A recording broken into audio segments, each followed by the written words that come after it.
today we are sowing some eggplants, chili and peppers because it's already the beginning of March, and as you know, eggplants, peppers, chili, they need longer vegetation period, and usually it takes around between 110 150 days from sowing until harvesting. So we live in Denmark, and for us it's important to start seedlings of such plants like tomatoes, eggplants, peppers, etc. Already in March. So for your place where you live, just keep in mind that um, transplanting should be done approximately 2 weeks after the last frost, and from sowing until transplanting it takes between 60-70 days. So knowing this information, you can calculate when you need to start your seedlings. Also, regarding temperature that you need to keep in mind, ideal temperature for germination and growing eggplants, peppers, chili that we are growing today needs to be between 20-25 degrees inside. So let's get started by sowing our seedlings.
So our seeds, eggplants, chili peppers have been sown.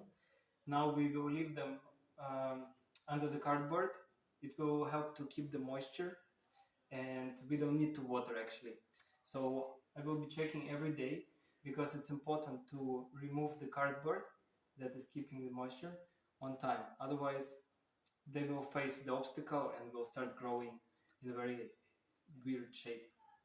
I hope this video was useful for you. If you have any questions, please write down in the comments. So with this video that we made today, we will start a series of videos from sowing until harvest, that you can get all the information that you need to grow your own eggplants, chili and peppers. See you next video.